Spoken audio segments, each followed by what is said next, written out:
Hello दोस्तों, कैसे हैं आप लोग। स्वागत है आप लोग का अपने यूट्यूब चैनल फार्मासाइन में। आज हम लोग बी फार्म फोर्थ सेमेस्टर के फिजिकल फार्मास्यूटिक्स सेकंड, जिसका कोड है BV403T, उसका हम यूनिट फर्स्ट के इंपॉर्टेंट क्वेश्चन और उसके सोल्यूशन के बारे में देखेंगे। पिछले वीडियो में हमने मेडिसिनल केमिस्ट्री के यूनिट फर्स्ट के बारे में जो इंपॉर्टेंट क्वेश्चन थे और उनके सोल्यूशन थे उसके बारे में बात किया था। उसका वीडियो हमारे चैनल पे अपलोडेड है। उसकी जो लिंक है डिस्क्रिप्शन बॉक्स में दी गई है। अगर आपने वीडियो नहीं देखा है तो हमारे चैनल पर जाके देख सकते हैं। तो यूनिट फर्स्ट जो हमारा ये है फिजिकल फार्मास्यूटिक्स का, उसमें जो है कोलाइडल डिस्पर्जन के बारे में बताया गया है। कोलाइडल डिस्पर्जन होते क्या है, इसका क्लासिफिकेशन क्या है, इसकी प्रॉपर्टीज़ क्या है, इसी के बारे में इसमें यूनिट फर्स्ट में इसमें बताया गया है। तो इसमें हम लोग देखते हैं जो 2 नंबर के क्वेश्चन कौन कौन से बन सकते हैं, उसका सोल्यूशन क्या है, ये हम लोग देखते हैं। तो ये जो पहला क्वेश्चन है, डिफाइन पेप्टाइजेशन। पेप्टाइजेशन क्या होता है, इसको हमें डिफाइन करना है।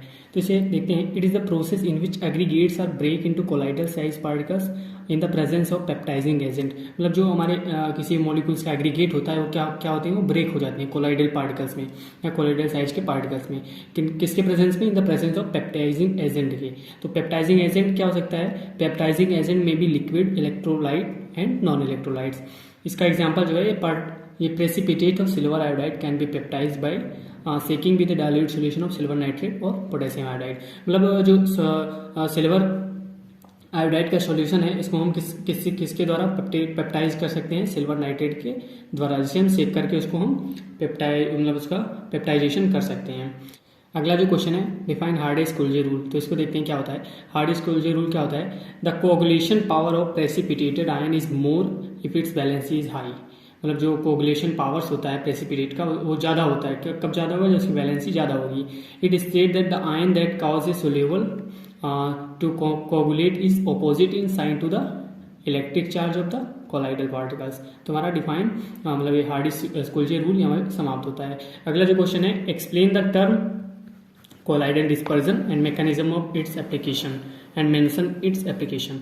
तो कोलाइडल डिस्पर्जन क्या है, इसका हमें डेफिनेशन लिखना है और इसका जो एप्लीकेशन है इसको हमें मेंशन करना है। कोलाइडल डिस्पर्जन क्या होता है, a dispersion system in which dispersed phase size range 1 nanometer to 1 micrometer is distributed uniformly throughout the dispersion medium are called as a colloidal dispersion. तो कोलाइडल डिस्पर्जन एक ऐसा system होता है जिसमें कि डिस्पर्स फेज जिसका size जो 1 nanometre से 1 माइक्रोमीटर होता है और डिस्ट्रीब्यूटेड होते हैं कहाँ पे, डिस्पर्जन मीडियम में, इसे हम कोलाइडल डिस्पर्जन कहते हैं। इसका एप्लीकेशन क्या है, लुब्रिकेंट्स के रूप में इसका इस्तेमाल होता है, लोशंस के रूप में, टूथपेस्ट के रूप में एंड कोटिंग में इसका इस्तेमाल होता है। तो हमारा ये तीसरा क्वेश्चन भी यहाँ पे समाप्त होता है। अगला जो क्वेश्चन है, what is mean by protective colloid with example. मतलब प्रोटेक्टिव कोलाइड्स क्या है, उसके एग्जांपल क्या है, उसको हमें बताना है। When large amount of hydrophilic colloids carrying negative charge is combined with positive charge hydrophobic colloids then they form protective sheath around them. मतलब क्या होता है कि जब हाइड्रोफोबिक जो कोलाइड्स होते हैं वो जब नेगेटिव चार्ज को कैरी करते हैं उसके बाद कंबाइन कर लेते हैं पॉजिटिव चार्ज को हाइड्रोफोबिक कोलाइड्स के पॉजिटिव चार्ज के साथ, तो क्या करते हैं कि प्रोटेक्टिव शीथ का निर्माण करते हैं, फॉर्मेशन करते हैं। तो the protective layer prevent particles from peptization and addition of electrolytes and this phenomenon is known as protective action. तो जो प्रोटेक्टिव कोलाइड्स हैं, कुछ जैसे एल्ब्यूमिन हो गया उसका गोल्ड नंबर 0.1 होता है, एकेसिया हो गया उसका 0.1 to 0.2 होता है, ट्रेगैकेंथ हो गया उसका 2 होता है। अगला जो क्वेश्चन है, तो इसमें हमारा शॉर्ट आंसर जो 2 नंबर के क्वेश्चन थे हमारा समाप्त हो गए। आगे भी इसमें 10 नंबर के क्वेश्चन में 2 नंबर का क्वेश्चन बन सकता है, उसको हम बताएंगे। तो इसमें 10 नंबर का क्वेश्चन देखते हैं, 7 नंबर का क्वेश्चन देखते हैं। इसमें क्या है कि बेसिकली इसको हम 7 नंबर में पूछ सकते हैं पेपर में और 10 नंबर भी पूछ सकते हैं। जैसे explain optical properties of colloid, तो इसे ऑप्टिकल प्रॉपर्टीज अलग से 10 नंबर में पूछ सकते हैं, ऑप्टिकल और काइनेटिक दोनों साथ में कंबाइन करके 10 नंबर में पूछ सकते हैं, ऑप्टिकल प्रॉपर्टीज अलग से 7 नंबर में पूछ सकते हैं, इलेक्ट्रिकल प्रॉपर्टीज पूछ सकते हैं। तो ये हमारे ऐसे क्वेश्चन आ सकते हैं। तो सबसे पहला क्वेश्चन है explain optical properties of colloid. तो ऑप्टिकल प्रॉपर्टीज में होता क्या है, these properties help to know about the size, structure, shape and molecular weight of colloids. मतलब इसमें हम साइज पता करते हैं, स्ट्रक्चर पता करते हैं, शेप पता करते हैं, मॉलिक्यूलर वेट इससे पता कर सकते हैं। ये हमारी प्रॉपर्टी हो गई ऑप्टिकल में। तो इसमें जो पहला प्रॉपर्टीज है, टिंडल इफेक्ट है, इलेक्ट्रॉन माइक्रोस्कोप है, अल्ट्रा माइक्रोस्कोप है, लाइट स्कैटरिंग है। तो इसमें जो पहला इफेक्ट है टिंडल इफेक्ट, उसको देखते हैं। तो इसे हमें अब हमने भी 2 नंबर में इसको देखा था टिंडल इफेक्ट को, फिर से यहाँ पे देख लेते हैं। Tyndall in 1869 observe that when a beam of light is pass through a colloid solution the path of light gets illuminated. This phenomena is known as the Tyndall effect and the light is scattered due to the presence of particles of colloid solution. तो हमारा Tyndall effect हो गया। अगला जो इसमें properties है optical properties में वो है इलेक्ट्रॉन माइक्रोस्कोप। उसको देखते हैं क्या होता है। Electron microscope. The electron microscope is useful to yield actual particle pictures. They are used to observe the size, shape and structure of colloidal particles. मतलब क्या होता है कि इलेक्ट्रॉन माइक्रोस्कोप है यूज़ क्यों करते हैं, क्योंकि हमारी जो है एक्चुअल पिक्चर जो पार्टिकल्स की है उसे प्राप्त करता है. The main feature of electron microscope is it's high resolution power. इसमें जो पावर्स होती है हाई रेजोल्यूशन की होती है, इसलिए इसका मेनली यूज़ किया जाता है. अगला जो प्रॉपर्टीज है ऑप्टिकल की वो है अल्ट्रा माइक्रोस्कोप. इसमें क्या होता है, a cell containing colloidal dispersion is viewed through a ultra microscope against dark background. The particles appear as bright spot against dark background. मतलब क्या होता है कि जो सेल कंटेनिंग कोलाइडल डिस्पर्जन होते हैं किसके थ्रू व्यू किए जा सकते हैं, किसके थ्रू देखे जा सकते हैं, तो अल्ट्रा माइक्रोस्कोप के द्वारा देखे जा सकते हैं. इसमें क्या होता है कि पार्टिकल्स होते हैं ब्राइट स्पॉट फॉर्मेशन करते हैं अगेंस्ट डार्क बैकग्राउंड के अगेंस्ट. अगला जो इसमें है ऑप्टिकल प्रॉपर्टीज में अगला प्रॉपर्टी है लाइट स्कैटरिंग. इसमें क्या होता है, when a beam of light is pass through a colloidal solution dispersion some light absorbed some is scattered and remaining is transmitted. मतलब जब हम प्रकाश की किरणों को पास करते हैं तो कोलाइडल डिस्पर्जन में कोलाइडल मीडियम में, तो क्या होता है कि कुछ लाइट जो है एब्जॉर्ब हो जाती है, कुछ स्कैटर्ड हो जाती है, कुछ ट्रांसमिटेड हो जाती है. तो एब्जॉर्ब लाइट किसके लिए रिस्पॉन्सिबल होती है, कलर्ड नेचर शो करती है.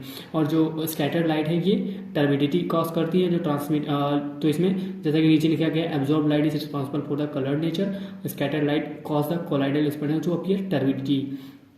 और इसमें क्या होता है कि it is also use to determine the molecular weight of the colloidal by using following formula.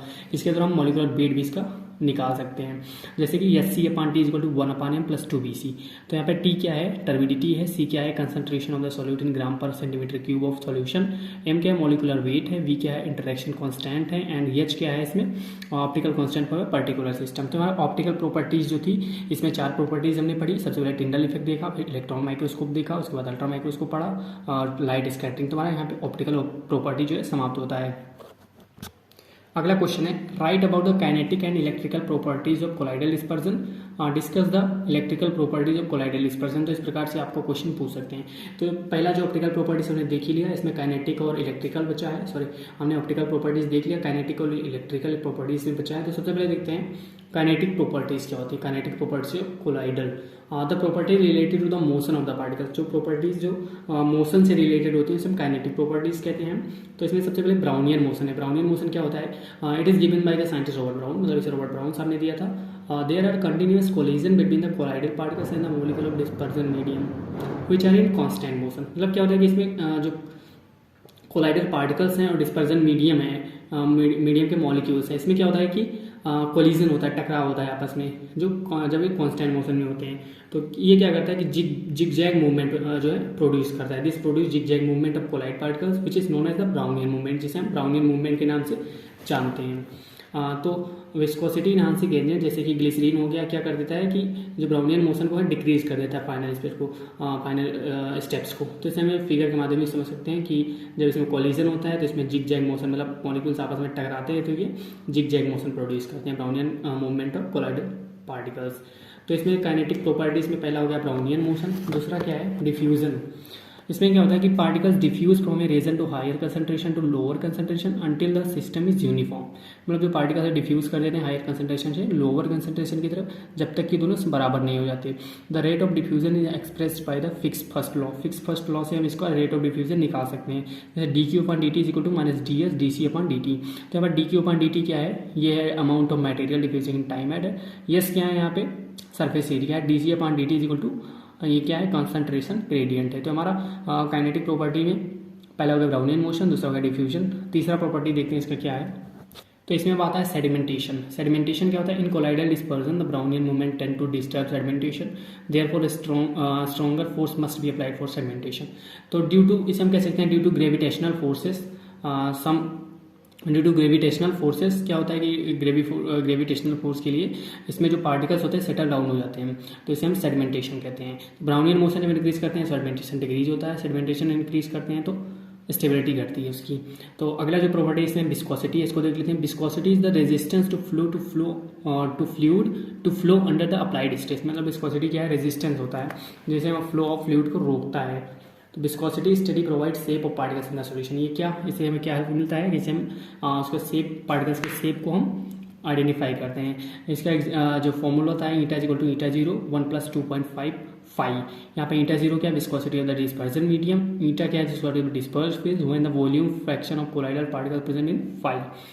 तो इसमें जो हमारा काइनेटिक प्रॉपर्टीज था जिसमें हमने ब्राउनियन मोशन देखा, डिफ्यूजन देखा, सेडिमेंटेशन देखा और विस्कोसिटी देखा, हमारा जो है काइनेटिक प्रॉपर्टी हमें समाप्त होता है। अगली प्रॉपर्टी जो हमारी स्टार्ट होती है इलेक्ट्रिकल प्रॉपर्टीज ऑफ कोलाइड। इसमें क्या होता है देखते हैं, the properties of colloids to carry changes on the surface of particular either by ionization or by adsorption. मतलब इसमें क्या होता है कि इसमें जो पार्टिकल्स ब्रेक होते हैं, ऐड होते हैं, जैसे प्लस माइनस चार्ज से जो इसमें चेंजेस होते हैं इसे हम इलेक्ट्रिकल प्रॉपर्टीज कहते हैं। इसमें क्या क्या होता है आगे देखते हैं। तो इसकी पहली प्रॉपर्टी है इलेक्ट्रोफोरेसिस कहते हैं। ये क्या होता है, the movement of colloid particles through a liquid under the influence of electric field is called electrophoresis. मतलब क्या होता है, जो कोलाइडल पार्टिकल्स का मूवमेंट होता है लिक्विड के थ्रू किसके प्रभाव में, इलेक्ट्रिकल फील्ड के प्रभाव में, उसे हम क्या कहते हैं, इलेक्ट्रोफोरेसिस कहते हैं। On applying electric field across the colloidal solution the colloidal particles migrate to oppositely charge electrode.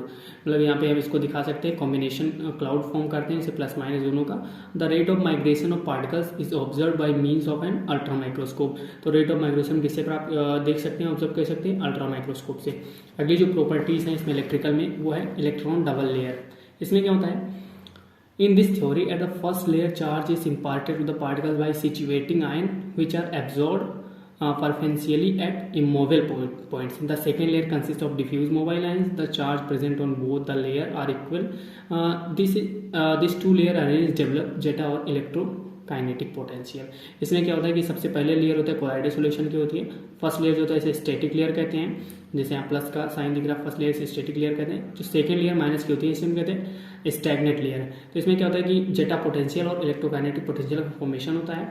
The potential difference between two layers static and diffuse layer is called the zeta potential. तो इसमें जेटा potential किसे कहते हैं कि जो potential difference होता है दो लेयर्स के बीच में उसे हम जेटा पोटेंशियल कहते हैं। तो हमारी दूसरी जो property electric double layer property, ये हमारी इलेक्ट्रिकल प्रॉपर्टी हो गई। अगला इसमें देखते हैं क्या अगला जो इसमें लॉन्ग क्वेश्चन है, इस दो नंबर की भी पूछ सकते हैं इसमें से, जैसे अभी हम आगे बताएंगे आपको। तो इसमें है what are colloids, classify the colloid difference between the different type of colloids. तो कोलाइड्स क्या होते हैं, a colloid is a substance microscopically disperse throughout another substance. The word colloid come from a Greek word से लिया गया है, जहाँ पे कोला का मीन्स क्या है, glue. Thus colloidal particle are glue like a substance. मतलब कोलाइड पार्टिकल क्या होते हैं कि ग्लू लाइक ए सब्सटेंस होते हैं। These particles pass through a filter paper but not through a semi permeable membrane। ये फिल्टर पेपर के through pass हो सकते हैं लेकिन सेमी परमेबल मेम्ब्रेन से नहीं पास हो सकते हैं। Colloids can be made settle by the process of centrifugation. ये सेंट्रीफ्यूगेशन से सेटल हो सकते हैं। तो इसे क्लासिफिकेशन ऑफ कोलाइड्स देखते हैं, इसमें क्या होता है। On the basis of nature of the interaction between the dispersion medium and the disperse fish colloids can be classified into lyophilic, lyophobic and association. तीन प्रकार से बांट सकते हैं, लायोफिलिक, लायोफोबिक एंड एसोसिएशन। तो सबसे पहले जैसे इसमें दो नंबर से इस प्रकार से पूछ सकते हैं कि लायोफिलिक कोलाइड्स क्या होते हैं, लायोफोबिक क्या होते हैं, एसोसिएशन क्या होती है। सबसे पहले लायोफिलिक कोलाइड्स, लायो means solvent liquid and philic means loving. जो लिक्विड लविंग होते हैं, सॉल्वेंट लविंग होते हैं, लायोफिलिक कोलाइड्स कहते हैं सिंपल वर्ड्स में। Lyophilic colloids are solvent loving colloids, they are mainly two types. इसमें भी दो प्रकार के होते हैं, hydrophilic colloids and lipophilic colloids. Hydrophilic colloids क्या होता है, इंक्लूड जिलेटिन और acacia which form colloidal dispersion in water. मतलब इसमें अकेशिया और जिलेटिन का जो फॉर्मेशन करते हैं कोलाइडल डिस्पर्जन वाटर में से हाइड्रोफिलिक कोलाइड्स कहते हैं। वाटर लविंग, लाइपोफिलिक यानी लायो मतलब जो ऑयल लविंग होते हैं, जैसे इंक्लूड रबर और पॉली स्ट्रक्चर और polystyrene which form colloidal dispersion in any solvent, जैसे बेंजीन हो गया। They are thermodynamically stable, viscosity increase with adding disperse phase. Disperse phase को ऐड करते हैं तो विस्कोसिटी इसकी इंक्रीज होती है। अगला जो लायोफोबिक कोलाइड्स, इसमें क्या होता है, they are called as a solvent heating colloids. इसे हम सॉल्वेंट हीटिंग कोलाइड्स भी कहते हैं। When dispersion medium is water they are called as the hydrophobic colloids. मतलब जो जैसे डिस्पर्जन मीडियम इसमें वाटर होता है तो इसे हम हाइड्रोफोबिक कोलाइड्स कहते हैं। एग्जाम्पल इसका है colloidal dispersion of gold silver in water. They are thermodynamically unstable होते हैं, ये विस्कोसिटी इसमें इंक्रीज नहीं होती है जब हम डिस्पर्स फिर ऐड करते हैं। अगला जो इसमें कोलाइड्स है types classification is association colloids. They are also called amphiphilic colloids. Few molecules और आयंस है both polar and non polar groups. कुछ के बाद मतलब कुछ मोलिकुल्स ऐसे हैं जिसके पास पोलर नॉन पोलर दोनों ग्रुप्स होते हैं। They exist separately and associated critical micelle concentration to form micelle of colloidal size, viscosity increase by adding amphiphiles. तो तो हमारा वहाँ पे हो गया collides and classification of colloids. अगला क्वेश्चन देखते हैं, write about the term coacervation का हमें इसके बारे में लिखना है। When oppositely charge hydrophilic colloids are mixed a colloid rich layer separate out, मतलब जब हम क्या करते हैं कि अपोजिटली चार्ज हाइड्रोफिलिक कोलाइड्स में अपोजिट चार्ज होते हैं प्लस माइनस, उनको मिक्स करते हैं तो colloid rich layer separate out, एक colloid rich layer separate out होती है, जिससे process is called coacervation. The phenomena in which the micromolecular dispersion on mixing separated in 2 layers is called as coacervation. इसका example क्या है, gelatin is positively charge below pH 7.5, acacia is negatively charge at this pH, मतलब जो gelatin होता है 4.7 pH पे क्या होता है कि पॉजिटिव चार्ज का होता है, एंड अकेसिया नेगेटिव चार्ज का होता है इसी pH पे। When they both are mixed together 2 layer are form, मतलब इसको जब मिक्स करते हैं तो इसमें 2 लेयर बनती हैं। The upper layer of low viscosity है poor concentration of colloidal materials, मतलब जो ऊपरी लेयर होती है उसके पास जो कंसंट्रेशन होता है विस्कोसिटी की पुअर होती है, एंड जो लोअर लेयर है high viscosity content high concentration of colloidal materials. तो ये हमारा यहाँ पे ये क्वेश्चन यहाँ पे समाप्त होता है। यहाँ पे हमारी जो फिजिकल फार्मास्यूटिक सेकंड की यूनिट फर्स्ट यहाँ पे समाप्त होता है। अगर आपको वीडियो पसंद आया हो तो वीडियो को लाइक कीजिए, शेयर कीजिए और चैनल को सब्सक्राइब कर लीजिए। तो मिलते हैं नेक्स्ट वीडियो में, तब तक के लिए धन्यवाद।